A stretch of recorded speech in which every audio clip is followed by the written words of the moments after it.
Good morning everyone, my name is Pragya. Today I am going to tell you about environment. जैसा कि आप लोग ये देख सकते हैं कि ये क्लास 7 का इन्वायरमेंट का चैप्टर नंबर 8 है। इसमें लिखा है the word environment means surrounding. Environment का मतलब ये होता है कि सराउंडिंग हमारे आसपास की कैसी है। ये स्टैंड करता है ये फिजिकल और बायोलॉजिकल कंडीशन पे जो हमारे आसपास की रहती है, जो हमारे ग्रोथ मतलब हमको बढ़ने में और डेवलप करने में मदद करती है। Man's feel influence of environment everywhere around him. जो इंसान है वो इन्वायरमेंट का के इन्फ्लुएंस को मतलब उसकी प्रभाव को हर जगह फील कर सकता है। His food, cloth, shelter, even his idea and believe are such result of environment. उसके जो कपड़े होते हैं, रहने का जहाँ पे रहता है, उसका आइडिया जो होता है, उसका जो विश्वास होता है, ये सब जो होता है हमारे आसपास के वातावरण का ही प्रभाव होता है। It is combination of man made and natural phenomena.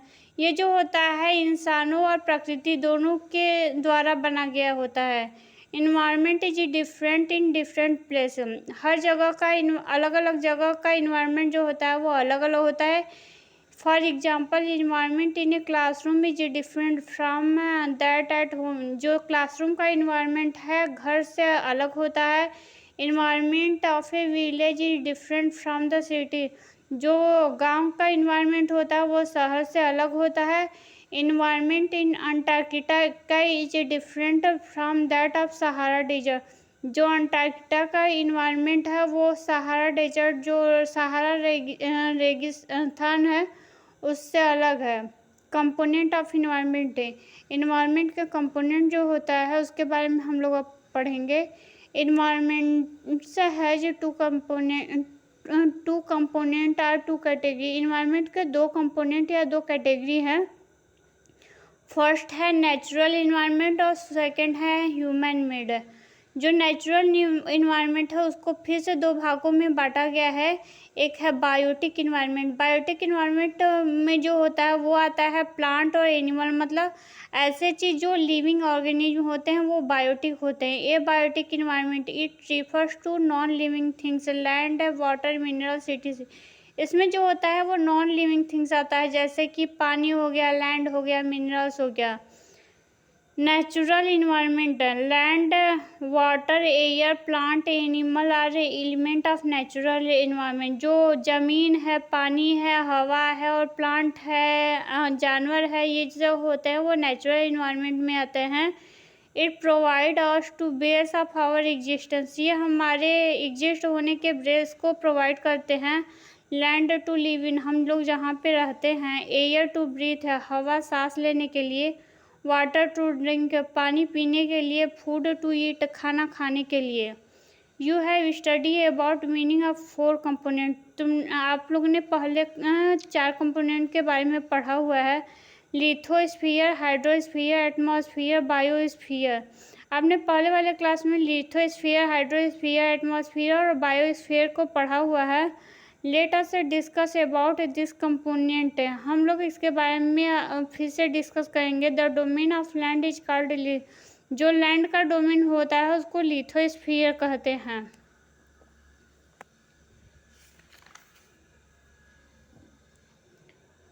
Lithosphere it is a solid crust or hard top layer of. ये जो लिथोस्फीयर होता है ये लैंड के ऊपर वाला एरिया होता है। It is made of rock and minerals and covered by thin layer of soil. ये जो होता है पत्थर और मिनरल से बना होता है, जो कि मिट्टी की एक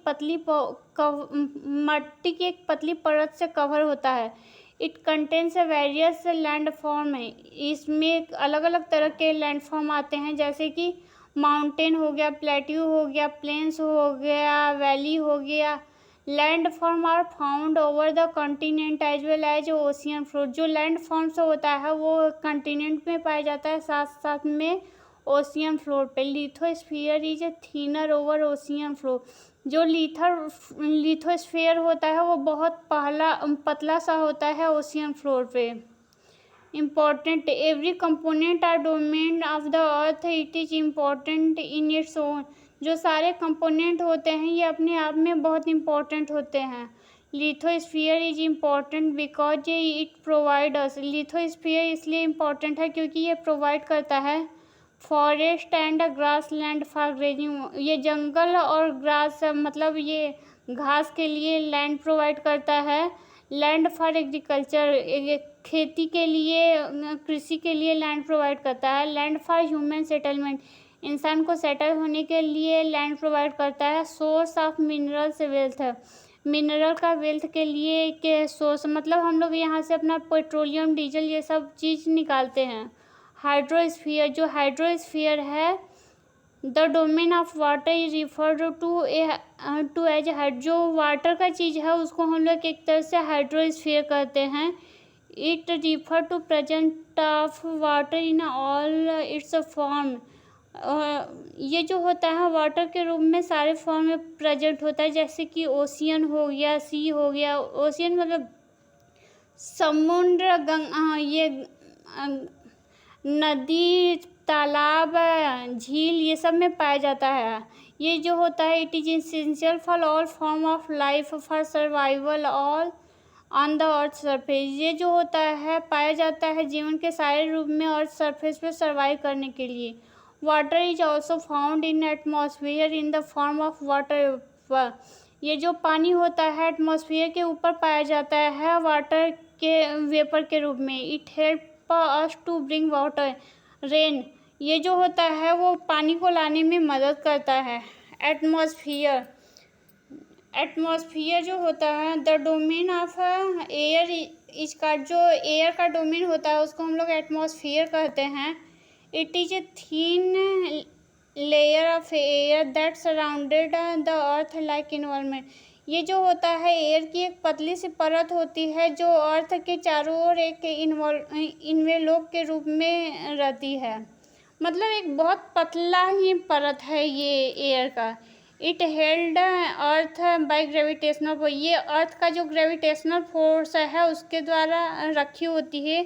it is densest at sea level, ये सी लेवल पे बहुत ज़्यादा डेंस होती है, मतलब इसका मात्रा बहुत ज़्यादा होता है सी लेवल पे। एंड बिकम थिन रैपिडली, जैसे जैसे हम लोग अर्थ से ऊपर जाते रहते हैं वैसे वैसे ये पतला होता जाता है।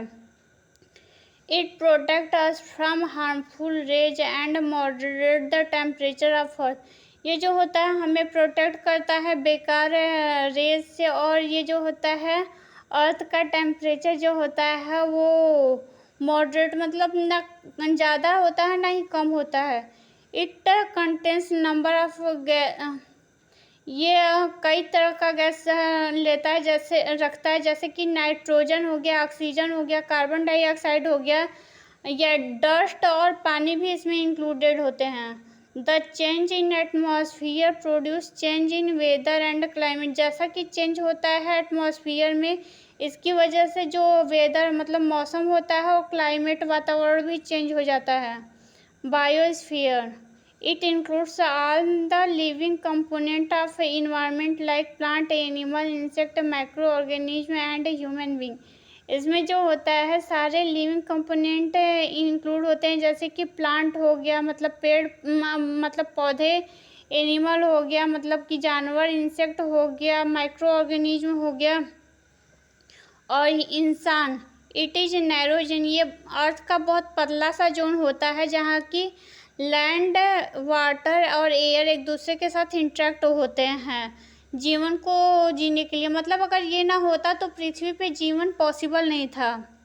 Ecosystem, all plant, animal and human being are independent of, सारे जो जानवर हैं, ह्यूमन बीइंग हैं और पौधे हैं एक दूसरे के ऊपर डिपेंड हैं। The physical environment form ecosystem, जो इनका फिजिकल इन्वायरमेंट होता है वो इकोसिस्टम को बनाता है। ये जो the relation between living organism as well as a relation between the organism and their surrounding from, जो हमारा एक दूसरे के साथ रिलेशन है, जैसे ये पेड़ पौधे हो गए, जानवर हो गया और यहाँ का जैसे लैंड हो गया, या इस सब से जो रिलेशन है ये सब मिल करके एक इकोसिस्टम बनता है। A desert, a forest area, a grassland, a lake, a ocean, even aquarium are example of. ये जो रेगिस्तान होता है, जंगल वाला एरिया होता है, ग्रासलैंड होता है, एक तालाब होता है, झील होता है, एक्वेरियम होता है, ये इकोसिस्टम के एग्जाम्पल हैं।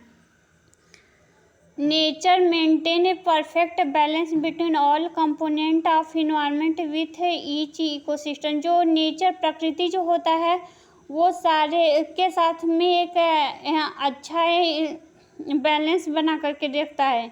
If any component of ecosystem is disturb, यदि इकोसिस्टम का कोई भी एलिमेंट कंपोनेंट जो होता है वो डिस्टर्ब होता है, this balance get easily disturb, तो ये जो बैलेंस होता है वो इजली बिगड़ सकता है। Human environment, all the things created by human beings are included in human environment. जो सारे थिंग्स होते हैं इंसानों के द्वारा क्रिएट किए गए होते हैं वो ह्यूमन इन्वायरमेंट में ही होते हैं। फॉर एग्जाम्पल के लिए जैसे रोड हो गया, रेलवे हो गया, बिल्डिंग हो गया, तालाब हो गया, स्कूल हो गया, ऑर्किड्स हो गया, ये जो होता है ह्यूमन इन्वायरमेंट के फॉर्म है। Human being interact with environment and modify, human जो होता है वो इन्वायरमेंट से इंटरेक्ट होता है और इसको मॉडिफाई करता है। It according to their needs, ये अपनी ज़रूरतों के हिसाब से। Initially human lived in a primitive condition according to nature, सबसे पहले जो होता है था इंसान एक प्रिमेटिव कंडीशन में प्रकृति के रहता था। विद द पासेज, जैसे जैसे टाइम बीतता गया, man learn different technique to make life easy, इंसानों ने अलग अलग तरीके सीखे इस लाइफ को आसान बनाने के लिए। He invented wheel, started to grow crops, उन्होंने पहिया बनाया और ये खेती करना स्टार्ट कर दिया। Begin to life settled life, एक सेटल्ड लाइफ में रहने लगे।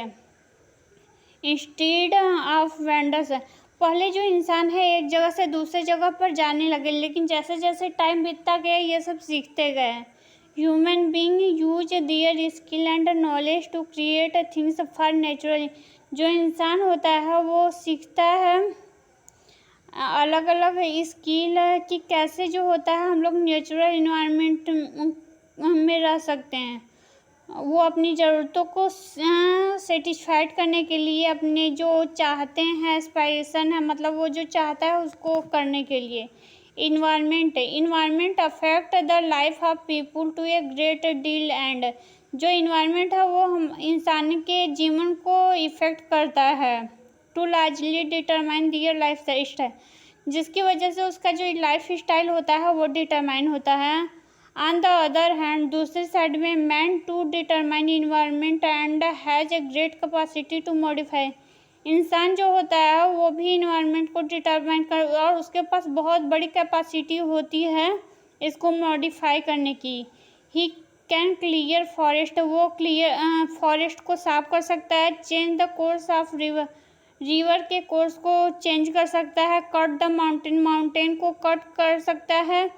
साइड टू मेक टेरेस या फिर फार्मिंग के लिए। Man is a superior of most other member of the environment, जो इंसान होता है वो इन्वायरमेंट के दूसरे मेंबर से सबसे ज़्यादा सुपीरियर है। And he has maximum potential to change, उसके पास बहुत सारा पोटेंशियल है इसको चेंज करने की। Lately man has been misusing, उसके बाद में मैन इंसानों ने उसका मिसयूज करना स्टार्ट कर दिया। हिज कैपेबिलिटी, अपने जो कैपेसिटी मतलब उसकी जो क्षमता थी उसका मिसयूज करना स्टार्ट कर दिया। And has been disturbing the natural environment, और नेचुरल इन्वायरमेंट को वो डिस्टर्ब करने लगा। कॉजिंग इकोलॉजिकल बैलेंस इन, इसकी वजह से जो इकोलॉजिकल बैलेंस होता है वो बहुत बड़े पैमाने पे बिगड़ गया। इन्वायरमेंटल पॉल्यूशन, जो man has changed environment to great extent through modern technology for his own use and benefit, इंसान जो होता है इन्वायरमेंट को चेंज कर दिया बहुत बड़े पैमाने पे ये टेक्नोलॉजी को मॉडर्न करने में और अपने फ़ायदे के लिए। He uses resource recklessly which turns called great imbalance in nature, उसने रिसोर्सेज का यूज करना बहुत तेज़ी से चालू कर दिया, जिससे कि जो प्रकृति में होता है वो बहुत बड़ा इम्बैलेंस हो गया। He increased the process of urbanisation, उसने शहरीकरण के प्रोसेस को बहुत तेज़ी से बढ़ाया। And industrialisation which cause deforestation at, और जो औद्योगिकरण को भी बहुत लार्ज स्केल पे बढ़ा है, जिसकी वजह से जो फॉरेस्ट है उसकी बहुत ज़्यादा कटाई करनी पड़ी। Due to this severe environment pollution problem, इस जो इन्वायरमेंट पॉल्यूशन होता है इसकी प्रॉब्लम की वजह से ये मर्ड हुआ। For example due to uneven distribution of, इसकी वजह से जो रिसोर्सेज का डिस्ट्रीब्यूशन हो गया वो अलग अलग जगह पे अलग अलग हो गया। Gap between rich and poor है इंक्रीजेस, मतलब जो धनी लोग हैं और गरीब लोग हैं उनके बीच में जो गैप है वो बढ़ गया। Due to reckless use of mineral fuel, ये जो होता है मिनरल फ्यूल्स का, जैसे कि कोल हो गया, पेट्रोलियम हो गया और CO2 लेवल हो गया, इसका जो होता है एटमॉस्फेयर में बहुत ज़्यादा हो गया। Which cause a problem in, जिसकी वजह से जो होता है greenhouse effect, global warming, frequently occur cyclone, ये जो बार बार साइक्लोन आते रहते हैं, फ्लड जैसे ये आजकल क्या होता है कि बहुत सारी जगह पे पानी भर जाता है और लैंड से पूरा का पूरा लैंड ही एक जगह से हट के दूसरे जगह पे चला जाता है। These are nature's way of warming man to mend his way, ये जो होता है वो एक प्रकृति का वे है इंसान को बताने का, his way to learn to save the nature's his environment, उसको इन्वायरमेंट को देखने का। If he want to continue his stance, अगर इंसान अपना अर्थ पे चाहता है कि वो बने रहे तब।